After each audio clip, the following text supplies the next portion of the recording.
Maka kata Nabi SAW, la tahasadu, janganlah kalian saling hasad sesama kalian. Hasad itu kata ulama, karahiyatu ma an'amallahu ala akhik min ni'matin diniyatin au dunyawiyatin. Jadi hasad itu kata ulama adalah kebencian seseorang atas nikmat yang Allah anugerahkan kepada saudaranya, baik nikmat itu perkara agama ataupun perkara dunia.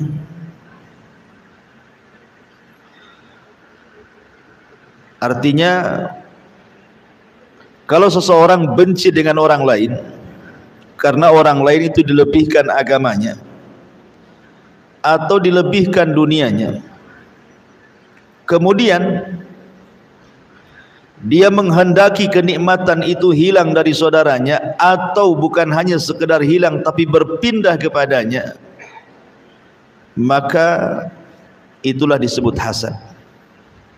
Contoh, kalau seandainya saudara kita ini mungkin dia hafal Quran, kita tidak suka kalau dia hafal Quran. Atau kalau melihat saudaranya sudah hijrah menggunakan pakaian-pakaian syar'i, dia tidak suka kalau saudaranya itu seperti itu. Maka ini disebut hasad dalam perkara agama. Tapi kalau seandainya dia tidak suka karena mungkin saudaranya kaya, naik pangkat ataupun jabatan, atau saudaranya tidak pernah sakit sehat terus, ataupun memiliki barang-barang yang dia tidak punya, anak-anak yang baik-baik dan dia tidak punya, kemudian dia benci, itu namanya hasad dalam bab dunia. Jadi hasad itu bisa masuk dalam bab agama, bisa masuk dalam bab dunia, seperti para thalabatul ilmi umpamanya di pesantren atau di sekolah-sekolah Islam gitu kan, tidak suka kalau saudaranya lebih cerdas dibandingkan dia, atau masalah urusan dunia, dan ini umum di masyarakat, tidak suka tetangganya lebih kaya dibandingkan dia, lebih sukses dibandingkan dia, maka itu hasad dalam masalah dunia. Dua-duanya terlarang. Kalau seandainya orang ini tidak suka dengan kenikmatan orang, kemudian dia meminta agar kenikmatannya hilang dan berpindah kepada dia, maka ini hasad yang bahaya. Dan lebih bahaya lagi kalau seandainya dia hanya ingin menghancurkan orang saja. Dia tidak hendak nikmatnya berpindah kepada dia, tidak, cuman ingin menghancurkan saja dengan kata-katanya, dengan perbuatannya, maka ini lebih bahaya dibandingkan yang pertama. Maka sebaiknya yang kita lakukan adalah jangan pernah melihat orang lain. Jangan pernah melihat orang lain. Maksudnya dalam urusan dunia. Ditambah-tambah kemudian ditanamkan hasad.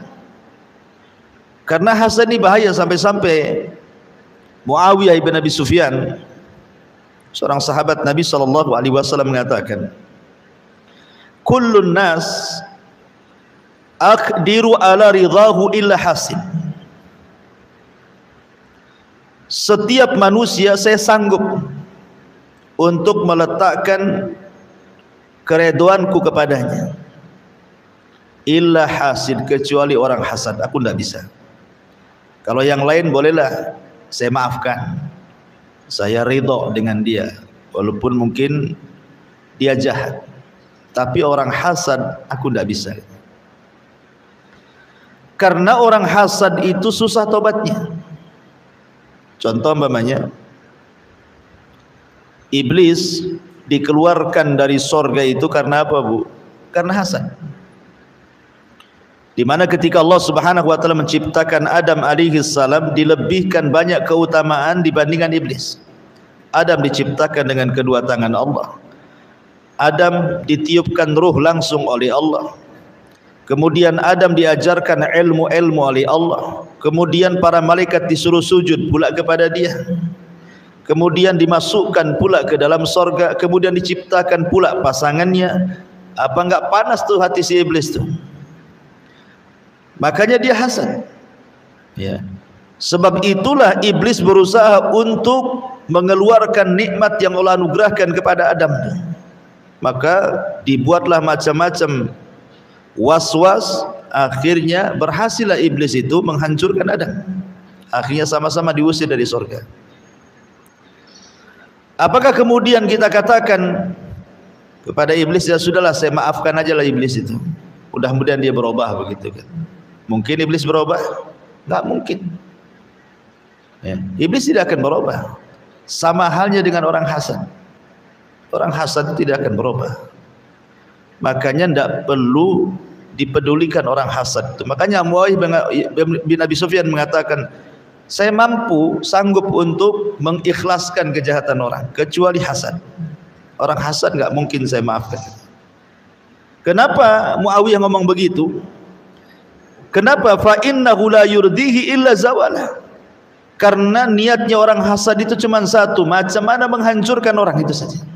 Dia enggak ada niat lain. Dengan berbagai macam cara dia menghancurkan orang itu, bagaimana caranya? Itulah niat dia. Makanya susah untuk tobat. Makanya Muawiyah sendiri susah untuk memaafkan orang hasad itu. Karena jelas gitu ya bahayanya hasad itu, sulit untuk tobat. Padahal sebagian ulama salaf mengatakan apa? Ma ra'aitu zaliman madluman. Aku tidak pernah melihat. Ma ra'aina zaliman madluman. Kami tidak pernah melihat, kata para ulama salaf, orang zalim tapi hakikatnya dia dizalimi. Dia sedang zalim tapi sebenarnya dia yang dizalimi. Itulah orang hasad. Orang hasad kan menzalimi orang karena apa? Ingin menghancurkan kenikmatan orang kan? Itu kan zalim. Tapi hakikatnya dia sedang menzalimi sendiri. Kenapa? Karena dia tersiksa hatinya. Orang hasad itu tidak pernah tenang hidupnya.